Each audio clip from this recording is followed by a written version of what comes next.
আমি দেখো পার্শে মাছের ঝোল হয়ে গেছে, পাতলা ঝোল বেগুন আলু দিয়ে, দেখেছো?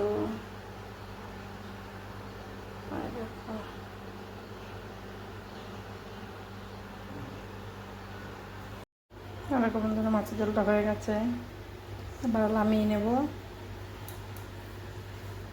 দেখো হয়ে গেছে, এবারে নামিয়ে নিই, তারপর তোমাদের দেখাচ্ছি মাছের তরকারিটা। বন্ধুরা কেমন আছো? এই দেখো আমি বাজার থেকে আসলাম, পার্শে মাছ নিয়ে এসেছি আর এই চিংড়ি মাছ নিয়ে এসেছি। এবার মাছগুলো কেটে নেব, কেটে তারপর আবার তোমাদের রান্না করবো, তখন তোমাদের দেখাবো। বন্ধুরা চলে আসলাম, রান্না করবো। শুভ দুপুর, সবাই কেমন আছো বলো? এই যে পার্শে মাছগুলো নুন হলুদ মাখিয়ে নিয়েছিলাম, তোমাদের তো দেখিয়েছি। কড়াইতে তেল দিয়েছি, এবারে জিরা ফোড়ন দেবো। বেগুন আলু দিয়ে পার্শে মাছ করবো আজকে। দেখো মাছটা এবারে ভাজা দেবো। এবার মাছগুলো ভাজা দিয়ে দিই। দেখো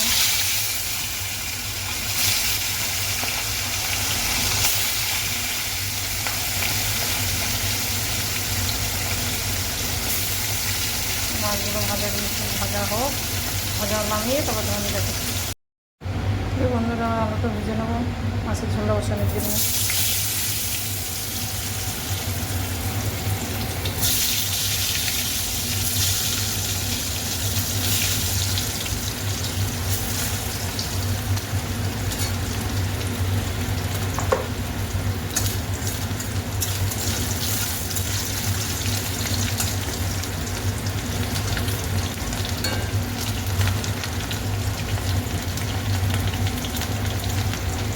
আলুটা ভাজা হোক, বেগুনটা দিয়ে দিয়েছি, বেগুনটা ভেজে নিই।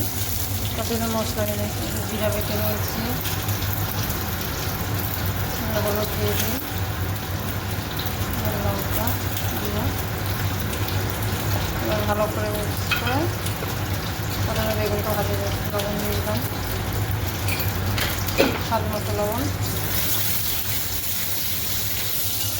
বেগুন আলুটা দিয়ে ভালো করে ভেজে নিই।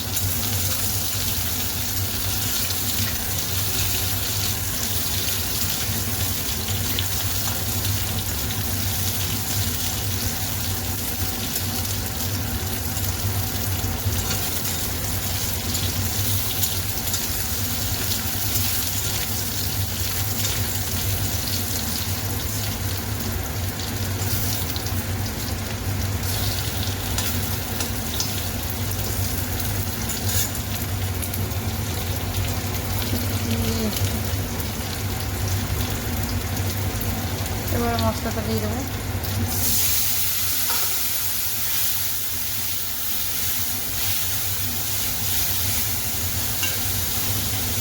এবার ঢেকে দিই।